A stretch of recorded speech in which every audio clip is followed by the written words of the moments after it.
Om Namo Bhagavate Vasudevaya. Om Namo Bhagavate Vasudevaya.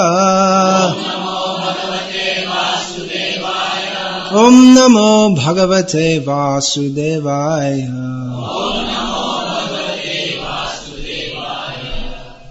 Srimad Bhagavad-gita as it is, translation and commentary by His Divine Grace A.C. Bhakti Swami Prabhupada, Chapter 4, Text 35. Yajgyatva na punaramoham evam yasasi pandava yena bhutanya sheshani drakshasyatmanyato mahi. The subject matter of this verse is the truth. The subject matter of all higher level scripture is truth. Maybe astonishingly, some scriptures do not deal with the truth. As Lord Krishna states in Bhagavad-gita, Traigunya Vishayo Veda Nistraigunya Bhavajana. The Vedas mostly deal with the modes of material nature. But you, Arjuna, should rise above the modes of material nature. So, the higher level is for, scriptures are for delineating the truth. And at a lower level, scriptures, they are just to try to bring people gradually to that higher level. Now, to understand what is the truth, we also have to understand what is not the truth. What is the meaning of the truth? Generally, people consider whatever they want, whatever conception of reality they prefer, that is reality. But the Bhagavad-gita and Srimad Bhagavatam aim to give us the complete conception of the complete truth. What is the absolute truth? That is that reality which is always true in all times, all places, and all circumstances. That is not altered in any times or places or circumstances.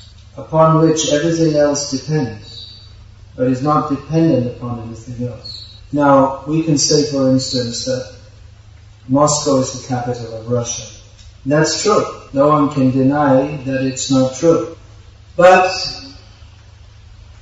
Moscow is temporary, Russia is temporary, the whole earth planet is temporary.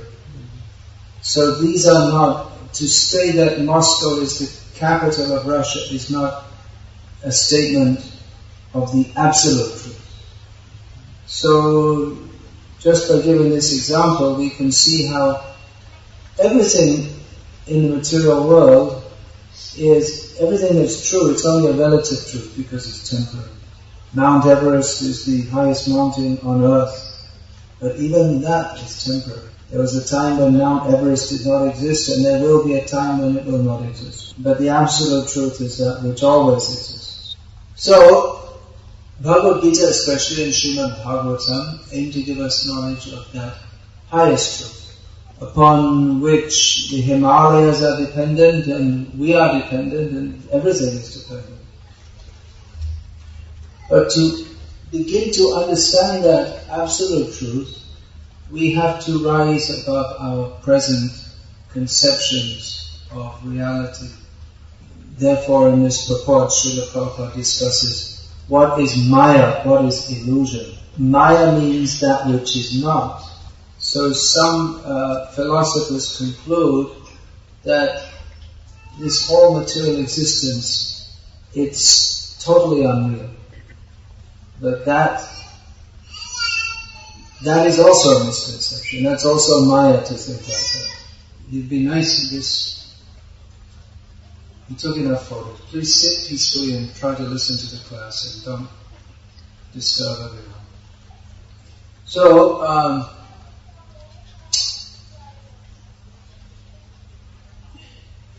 it's true to say that Moscow is the capital of Russia, but it is not to understand this or to understand any fact about the material world is not a full exposition of the truth.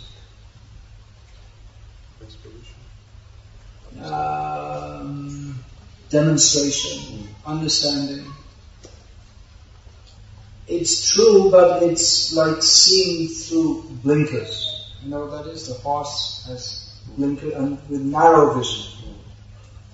It's true in one sense, but it's illusory in another sense. Because the tendency to identify with this material situation, that is the cause of our bondage in that which is not. We tend to think that which is actually not. For instance, it's true on one level that probably most of you are citizens of Russia. But in terms of ultimate reality, we have no more connection with Russia than someone living on Mars. And even Russia, although we may say it's, we can show the shape of the country on the map and say it extends from Vladivostok and a little bit more east too, to Smolensk and a little bit more west also. We can define it. But in one sense, there's no real reality of Russia either. The land is there and we have all agreed to call it Russia, but there's no connection between the name Russia and the land. And there's some border which we can define, and we can say this side is Russia, the other side is Kazakhstan, but it's arbitrary, it's imposed by man. The land itself, the land on one side of the border and the land on the other side of the border, there's no intrinsic difference between it, but we have made a division. So our identification of this, first of all, we have to understand we're only very temporarily here. And another thing is that whatever happens in this temporal life is anyway of no import to if we understand that we're eternal soul. So this understanding that we are eternal spiritual beings, part and parcel of Krishna, gives us a completely different perspective of what is reality. What is actual reality? It certainly seems real that it's raining and a little bit cool here in Moscow city. We can't deny that it's true. It would be foolish to say, well, it doesn't matter, and then just go out in the rain and get wet and cold and then you'll get sick. But it's also foolish to consider that this short life of whatever it may be, 50, 60, 70 years, this is our ultimate existence. So Krishna speaks this Bhagavad-gita to give us knowledge of ultimate reality. Reality distinguished from illusion for the benefit of all. The essence of that reality is expressed in a nutshell by Sri Chaitanya Mahaprabhu. Jiva Swarupai Krishna Nityadas. The living being is the eternal servant of Krishna, who is the supreme absolute truth. Ishvara Parama Krishna Satchidananda Vigraha Anadir Govinda Sarvakarana Karma. He is the supreme controller. No one controls Krishna. He controls everything. Even the rain.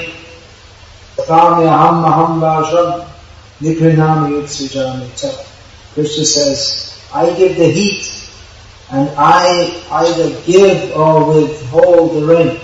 But Krishna is the supreme controller.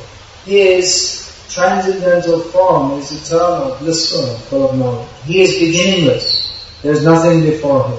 And he is the supreme cause of all causes.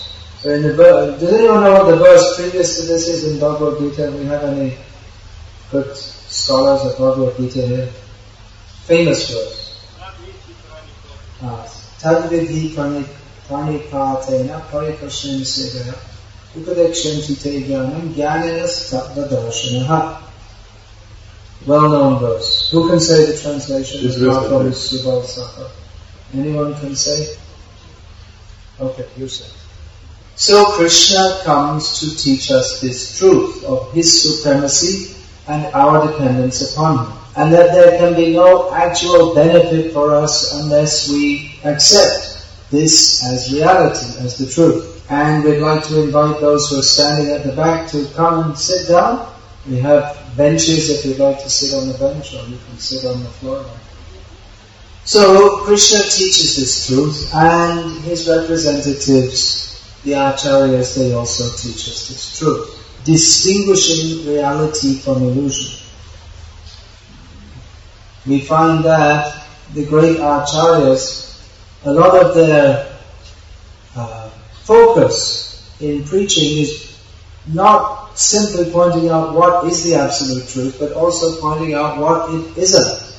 That is also necessary, because we have so many preconceptions and misconceptions of what is reality. Generally, everyone identifies with the body.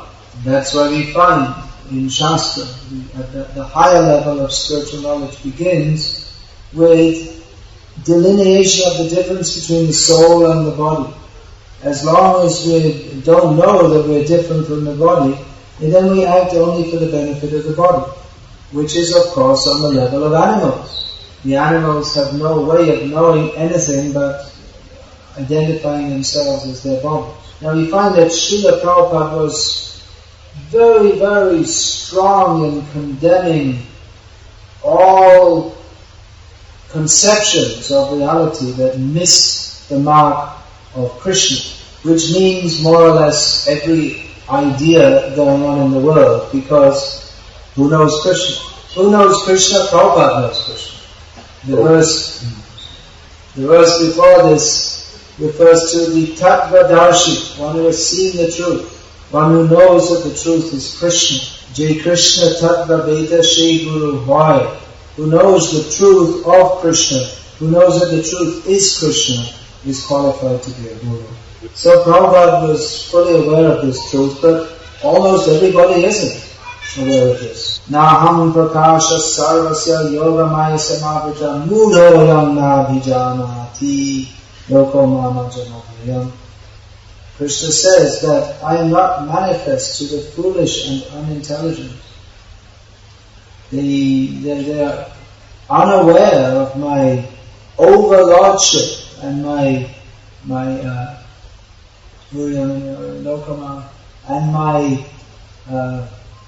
state of being the absolute reality.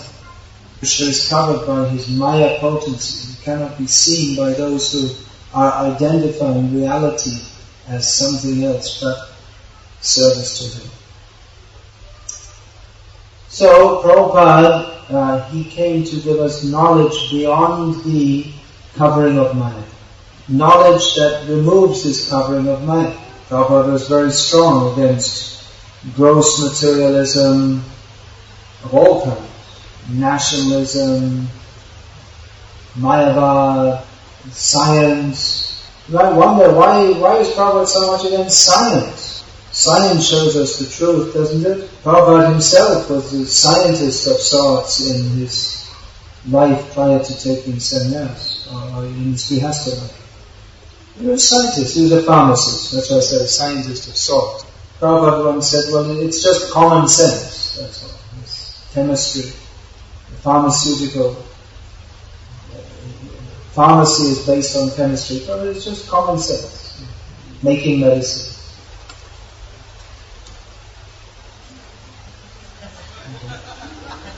You just follow the formula. If you follow the formula, you can produce various chemicals. If you know how to do it, you can make soap, you can make ammonia, you can make various kinds of plastics, alcohols. So science means something that is predictable. Prabhupada wasn't against science per se, but he was against its misappropriation for devious purposes. Now, there are many people in the modern age who are skeptical about science. I'm not sure if it's so in Russia, but further west, there are many people who are skeptical about the effect of modern science, especially because it's done so much damage, because of technology. There's been so much damage caused to the environment, and the production of weapons of mass destruction presents a great threat to the world. This terrorism, which is causing so much fear all over the world, has only been made possible by modern technology, science. But Prabhupada's stance against science was not so much on these grounds as on philosophical grounds, that in the name of science, persons were expounding atheism. So Prabhupada, although he was apparently against science, actually he was the greatest defender of science, because the real science delineates the truth. Prabhupada was attached to the truth. Prabhupada was attached to revealing knowledge of the truth in the world, which was very much lacking. So Prabhupada was very much against the misuse of science to insinuate that there's no God, there's no ultimate source, there's no soul. But he wasn't against science per se. He encouraged his disciples who had scientific qualifications to use their knowledge to preach among other scientists that there is this supreme scientist and his name is Krishna. So actually from all aspects of higher human culture, they can be and should be channeled toward the absolute truth, Krishna. Idam hi pumsas tapasas shritasya vaskishtasya shritasya tabuddhi datayoho avichutyartho kavivya nirupita yaputam ashtoka gunanavanam. This verse Prabhupada gave as the motto of the Bhaktivedanta Institute of Philosophy and Science, that all higher human endeavors, tapasya, austerity, ascesis, learning and education, suktasya, study of Shastra, all intelligent endeavors, art, philosophy, literature, everything, that should be for the purpose of understanding and glorifying the absolute truth. Uttama Shloka, who is described in the topmost section of the Shastra. What are his qualities? So actually we see that in former centuries, the art, literature, science, that was all theologically based. Through art, architecture, literature and music, people were keen to glorify God. But gradually, with the influence of Kali Yuga, all art, science, literature became secularized. And so instead of music being performed in glorification of God, and that divinely inspired music lifting our consciousness up to the lotus feet of Bhagavan, we have techno rock. Instead of raising our consciousness, it drags it down. So Srila Prabhupada wanted to bring in the educational, scientific, philosophical, cultural revolution in the world. Everything should be, all human endeavors should be aimed at glorifying the absolute truth, who is Krishna. That culture is already there. That culture is the Vedic culture, which we could say is Indian culture or Hindu culture. Of course, many things in modern Indian culture have got nothing to do with the absolute truth, and just Maya. Nowadays they have cultural performances from India featuring Bollywood, which is, the Bollywood means Indian cinema, like Hollywood, and it's just Maya, 100% nonsense. But the real Indian culture or Vedic culture is that which is meant for glorifying Krishna. Generally people think, well, culture is just different ways that people live. And the Vedic culture, if there is such a thing, they consider to be just another anthropological manifestation that has come about through social evolution. But actually the Vedic culture is a different kind of culture to that which has evolved in ignorance or semi-ignorance. I say ignorance or semi-ignorance. Ignorance means no knowledge of God, and semi-ignorance means some idea about Him but not very clear. So that is the situation of most of the world, that even where there's knowledge of God, which is good, it's better than not having knowledge of God, but it's unclear. And because they don't have clear knowledge of God, they're forced to speculate. Fortunately, in Krishna consciousness, we don't have to speculate over who is God, or what is the nature of God. That is given in Shastra. And although that could be misinterpreted, and is misinterpreted by many, we also have the Acharyas, who are Tattvadarshi. They've seen the truth. Seeing the truth doesn't mean that, like having visions in the middle of the night. Can be that, but that's not the basic meaning. But what it means is that they clearly understand Krishna is the Supreme Personality of Godhead, and we are His eternal servants. Just this one simple fact, if it's understood, will make a revolution in the life of those who understand it, and in the revolution of the whole society. If we just understand this principle, then automatically we will surrender to Krishna. Anukulyasya sankalpa pratikulyasya varjana.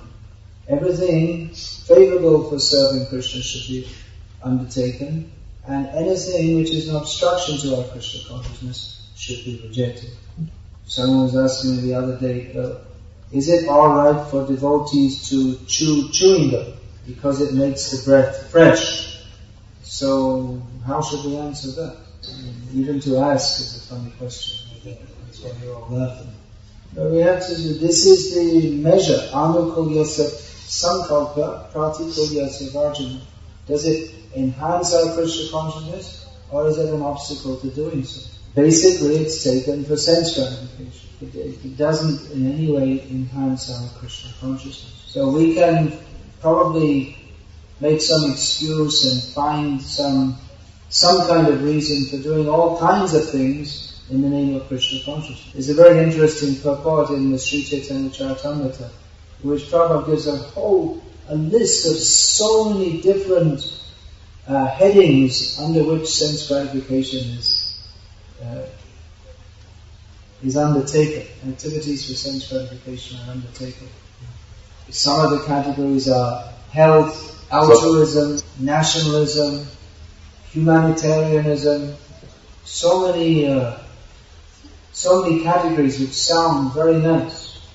Even in the name of non-violence, protecting the environment. This idea of protecting the environment hasn't reached there yet, but it's a very major part of life in the Western world. But it's a farce, because they go on talking about it, and in the meantime, the pollution is going on full scale. But anyway, the point is there that any activity, however noble sounding it may be, if it's not conducted 100% for the pleasure of Krishna, then it's sense gratification. Which doesn't mean that we have to stop all our sense activity. But it means that all our activities, Krishnarte akila cheshta, they should be for Krishna's sake, not for our idea of how we shall be happy. So this is the truth that the Acharyas come to teach. But it's not such an easy thing to establish this in human society. Often we see that when people take to devotional service, they think, oh, this is wonderful, let's tell other people about it. They think, well, let's, just go out on the street and wherever we meet, we'll just tell them. Krishna is the Supreme Lord, we should all surrender to Him. And it's obvious, it's clear, it's reasonable, it's definitely the truth. So, obviously, everyone will just accept it. But, as we experience, it's not so easy to get people to accept the reality of Krishna.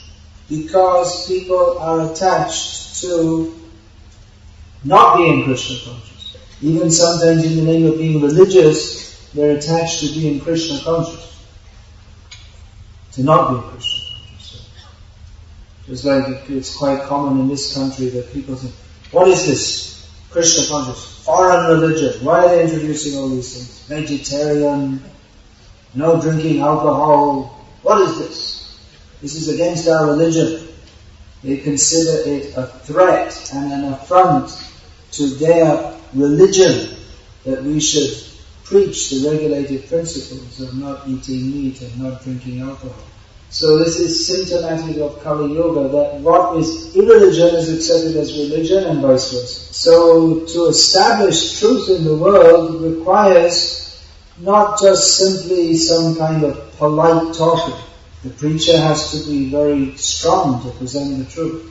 Nikila Bhuvanamaya Chinna Vichinna Patri, Bhakti Saraswati Thakur has described this. Slashing and slashing again to pieces all the Maya in the whole universe. The souls who are envious of Krishna, they are very strongly attached to not being Krishna conscious. They are very much attached to non-truth. And even they will insist on non-truth being truth. So devotees should know this philosophy as, first of all, so that they can be convinced that Krishna is the supreme truth. Of course, Krishna is not just some kind of philosophical concept. He is not understood simply by some intellectual method. But understanding the philosophical understanding of Krishna consciousness helps us to distinguish reality from illusion and helps us to understand actually who is Krishna. And when we have some understanding of that, then naturally we take to loving service to Krishna. As Krishna states in Bhagavad-gita, Aham sarvasya prabhavo matah sarvam pravartate. I am the source of everything. Everything comes from me. Iti madhva bhajante mam buddha bhava samaveta. The intelligent people, understanding this, worship me with all their hearts. So to know Krishna is to love Him. And not to know Him is to love everything that which is against our own real self-interest. Krishna has very kindly given us the truth about Himself in Bhagavad-gita and Srimad Bhagavatam, which are non-different from Him. So please take advantage of these books, study these books, and distribute them also.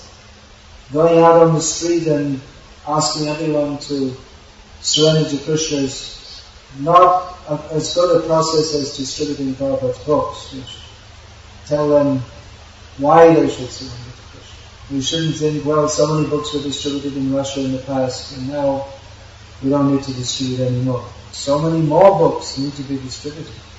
Prabhupada came to the Western countries and he charged all over the world, preaching like a lion, seeing that the whole world is in a terrible situation. People are committing terrible sinful activities and going to hell.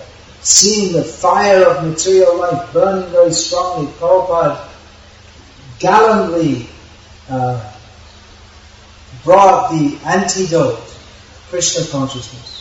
He preached and convinced people and sent them out to preach all over the world. Or Kalavishnu Swami told me that he joined, he actually first got Bhagavad-gita as it is in New York. And they asked him, when he got it on the street, and they asked him to come to the temple, And he said, well, I can't, I'm going to London today. Yeah. So they said, well, go to the temple in London. So he did. And Prabhupada was there. So he knocked on the door and came in, all long hair and everything, and said, can I join? He was reading Bhagavad-gita on the flight. So he said, okay. So in 2 weeks, they sent him to Cardiff, which is in it's Wales, it's very good. It's a small country, subdivision of England. The Welsh don't agree to that. They sent him to Cardiff in Wales. No, he was there, I think immediately they sent him. I'm going there in a few days. So he was there for 2 weeks, and in that time they taught him the basic philosophy, how to play madanga in cartels, how to cook, how to give a class. And then the leader of the center left and said, now you're in charge. I'm going to open another center. So that was the spirit in those days. Prabhupada told somebody, go to Japan. And he doesn't know any Japanese. He doesn't know the Japanese language. Devotees who are simple. Has no contacts there. And they've been, chanting Hare Krishna for a few months. But with great faith in the holy names and the philosophy of Krishna consciousness and Prabhupada, they went. So Prabhupada was very bold. He took a lot of risks to spread Krishna consciousness all over the world. He took drug addicts off the street and made them into preachers of Krishna consciousness. We find it like in the Madhvas, in any traditional sampradaya in India, someone who's been very well trained for many years in Shastra, whose character is spotless all their life, who's completely prepared, then they can become a sannyasi and a guru. But Prabhupada saw there's an emergency. The world is going to hell with not knowing Krishna. From the purports in his first canto of Srimad Bhagavatam, which Prabhupada wrote in Vrindavan before going to the West, it's clear that Prabhupada expected that the leaders of society would accept this philosophy. But what he found out when he went to America is that the orthodoxy or the establishment, they weren't very interested. The hippies, who are just like, the outcasts of society, they were interested. So Prabhupada thought, okay, Krishna consciousness is for everyone. Dino hino jato chilo hariname udharila. By the power of the holy name, even the most fallen can become purified.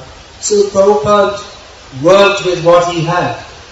And he gave Krishna consciousness liberally and turned those who are apparently hippies and outcasts into acharyas. So you could say it's an emergency measure. Like in a war sometimes, when there's no men to go and fight, they'll send children and women and whoever's available. So someone may say, well, these acharyas, they're not up to the level, and some of them fell down and this and that. But where were you? Why didn't you take up the call? Then you take up the job. So Prabhupada had great faith. He said that even one person becomes a pure devotee, then the whole world can be delivered. And even if there are no devotees, Prabhupada said, that if my books go, then people will be affected, they'll become devotees. He said that about China. He told Tamal Krishna Maharaj, go to China, go and preach in China. In those days, no American had been in China for decades. It was closed territory. So Tamal Krishna Maharaj was saying, well, how can I preach in China? I can't go there. Prabhupada said, well, somehow or other you get my books in there and they will have their effect. Actually, shortly after that, the political situation changed, and now Americans can go to China and Russia. I've heard it said that Prabhupada, devotees say, oh Prabhupada, some of your disciples are leaving Krishna consciousness. And Prabhupada said, well, even if they all leave, if my books are there, then more people will come. So Prabhupada took emergency measures. Without doing so, preaching Krishna consciousness all over the world, especially in such a short time, would never have been possible. Of course, we should try to come to that higher culture. It doesn't that Prabhupada made certain adjustments for the crazy world doesn't mean that we should remain crazy forever. When I was just a few months in the movement, I asked Mukunda Maharaj, who was one of the first followers of Srila Prabhupada, I asked him, why are there so many crazy people in this movement? So Mukunda Maharaj replied to me that, well, that's a very good question. I asked the same question to Prabhupada, he told me. Prabhupada said, well, you have to be at least somewhat crazy to join this movement. You can never tell what Prabhupada is going to say. It's unpredictable. So anyway, the whole world's crazy. People are just suffering so much, burning in the fire of material life. Prabhupada sent out the emergency fire brigade, the book distributors, chanting, festivals.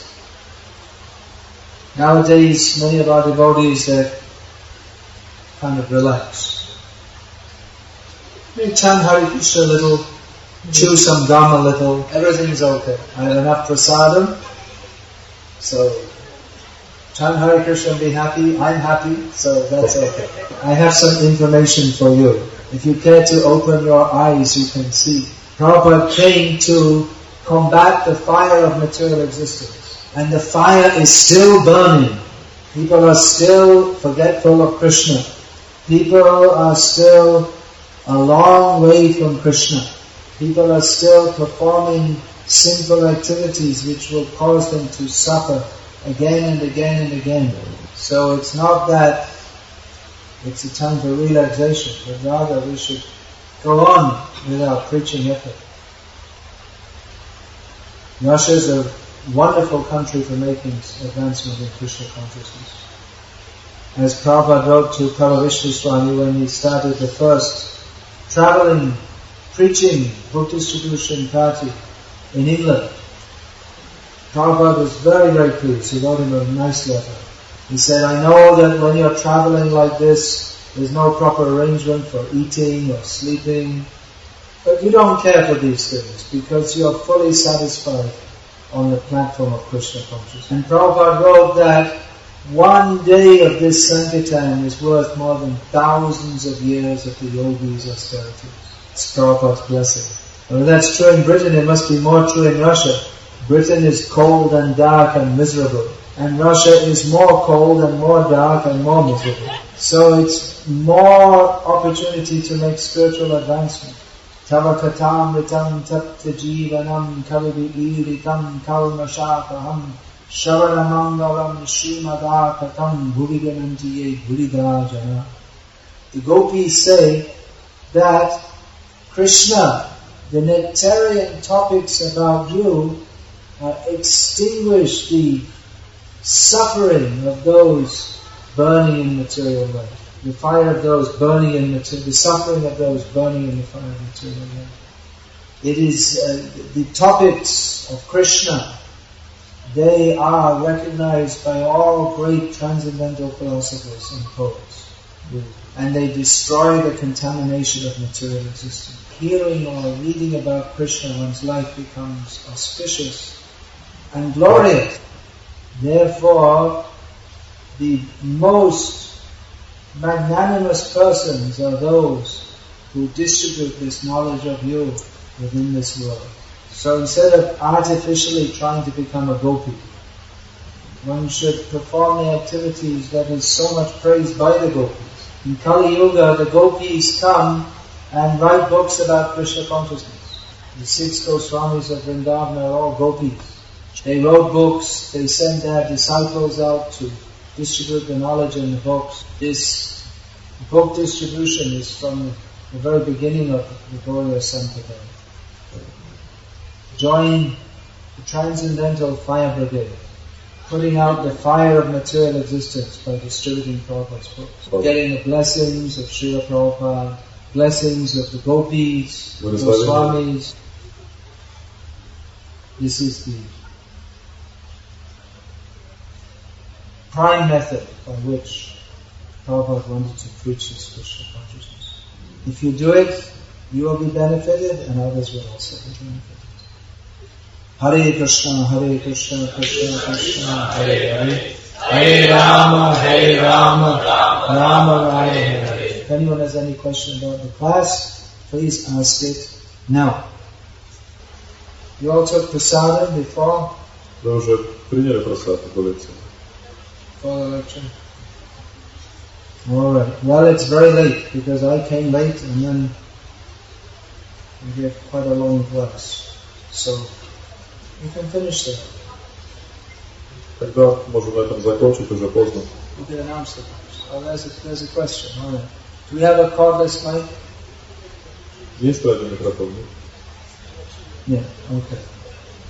Alright, please come and speak in this. Можете подойти и микрофон задать вопрос.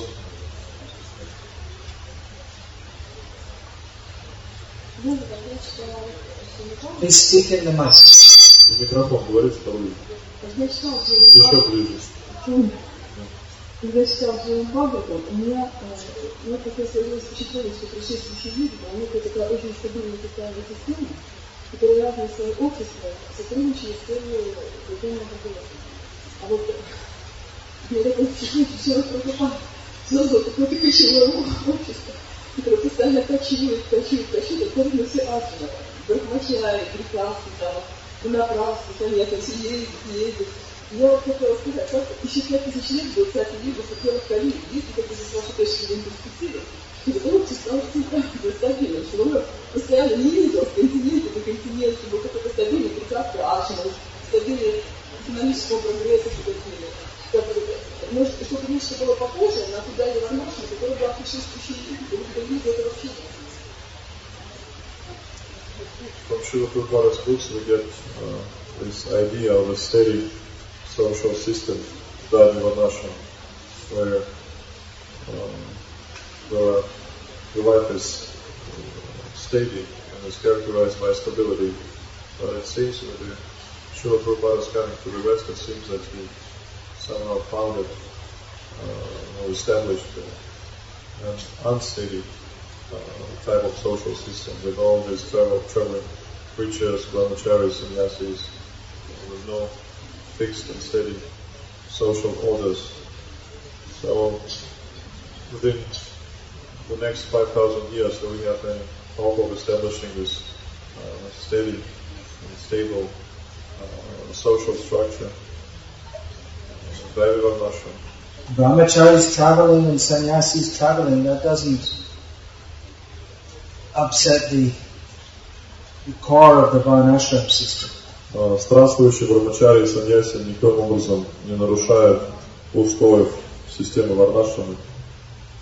Core is the economic core is the householders. The social system is based on the economic system. Поскольку в основе этой системы социальной лежит экономическая составляющая, то есть домохозяева, грехастные. Brahmachari's traveling doesn't affect. That's not the reason why there's no Varnashram. И тут странствующий брахмачари не является тому виной, что нет такого Varnashram. Is there a hope of establishing Varnashram? Well, if you read Prabhupada's books, there's certain. You definitely get the idea there is. Если надежда на установление такой стабильной Варнашрамы, дайвы Варнашрамы, если вы внимательно читаете книги Прабхупады, то